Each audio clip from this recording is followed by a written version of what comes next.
Most people finish a task and move on. They study, they work, they present, they practice, they take the test, they ship the project, and they do what almost everyone does next. Nothing. No review, no breakdown. No correction, no learning loop. They just hope they'll do better next time. That is one of the biggest reasons average people stay average. High performers don't just practice more. They debrief after the rep, after the session, after the attempt, after the mistake, after the win. That's why they improve faster. Not because they have more talent, because they don't waste feedback. In this video, I'll break down the 5 reasons high performers debrief everything, and how this one habit can make your learning, focus, work, and skill building improve absurdly faster with the same amount of effort. Chapter 1. Debrief turns vague failure into usable data. This is the first unfair advantage. Most people experience failure emotionally. That went bad. I sucked. I'm not good at this. I need to try harder. That's not analysis, that's identity drama. And identity drama is useless for improvement. High performers do something different. They convert experience into data. Not I'm terrible at speaking. Instead, I rushed the opening. My second point was unclear. I lost the room during the long explanation. I stopped making eye contact when I forgot the next line. Now we can work. That's what debriefing does. It translates vague discomfort into specific errors. And specific errors can be trained. This is why 2 people can do the same amount of practice and get completely different results. One person repeats effort. The other person extracts information. Guess who improves faster? If you don't debrief, mistakes blur together. If you debrief, patterns become visible. And once patterns are visible, progress becomes predictable. Chapter 2. Debrief shortens the gap between action and correction. Timing matters a lot. The longer you wait to review performance, the more detail disappears. You forget what you were thinking. You forget where you hesitated.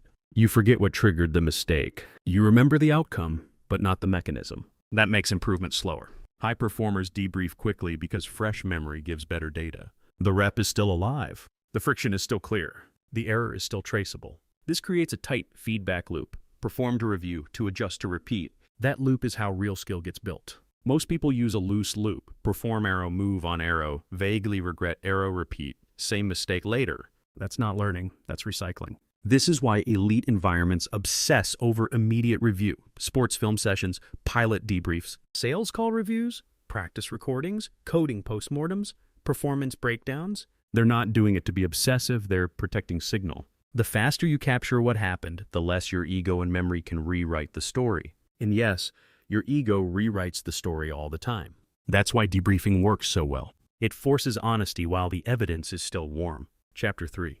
Debrief reveals bottlenecks you can't see during performance. When you're in the middle of doing something, your attention is busy. You're trying to survive the rep. You're speaking, solving, remembering, responding, coding, writing, performing. You're not in a great position to diagnose everything in real time. That's normal. Debriefing gives you a second pass, a cleaner pass. It lets you step out of performance mode and into training mode.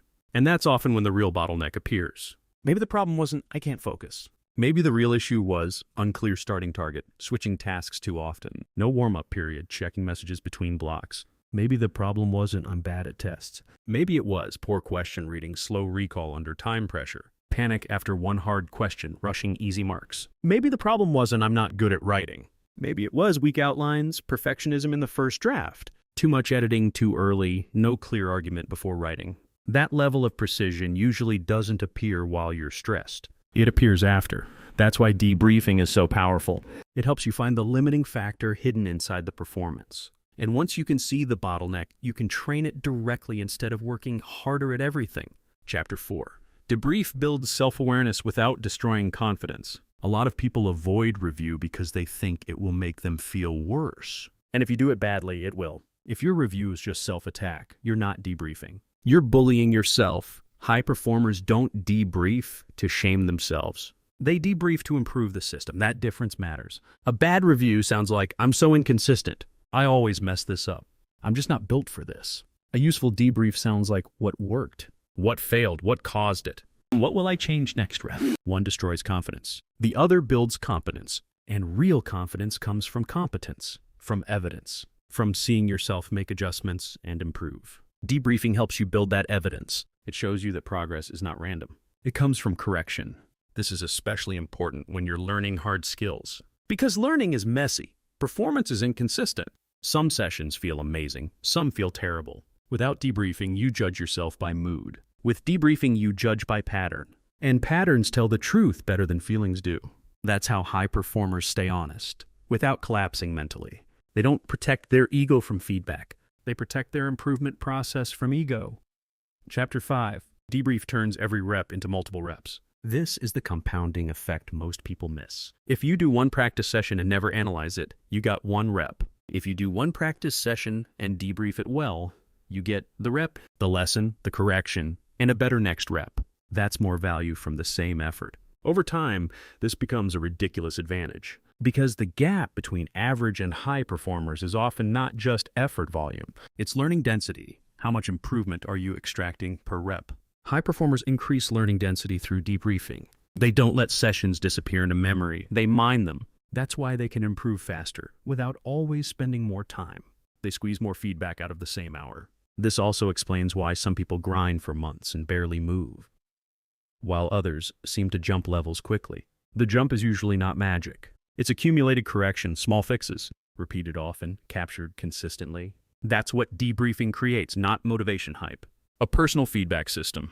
So how do you debrief in real life without turning it into a complicated ritual? Here's the simple version. After any important work session, ask 5 questions. What was the goal? What worked? What didn't work? Why did it break? What will I change next time? That's enough. Keep it short. 2 to 5 minutes. Right after the session, if possible. And be specific. Bad debrief. Need more focus. Better debrief. Lost focus after 12 minutes because task was vague. Opened messages during friction. No timer set. Next time, define first step plus 20-minute block plus phone out of room. That's actionable. You can also add a simple scoreboard, focus block completed or not. Recall accuracy, mistakes repeated, time to start, output quality. Now your debrief is not just feelings. It's evidence. That's how high performers think. Not, did I have a good day? But what did today teach me about my system? That question changes everything. So let's recap before your brain tries to skip the review and just do more. High performers debrief everything for 5 reasons. 1.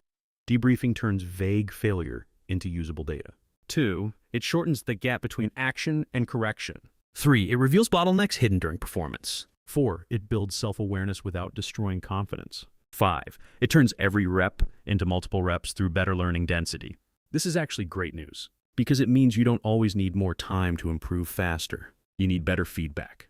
Debrief the rep, capture the lesson, adjust the next attempt. Do that consistently, and your progress will stop feeling random. It will start feeling engineered. But here's the thing, though. Even with great debriefs, most people still plateau because they don't measure performance clearly enough. They review, but the scoreboard is weak.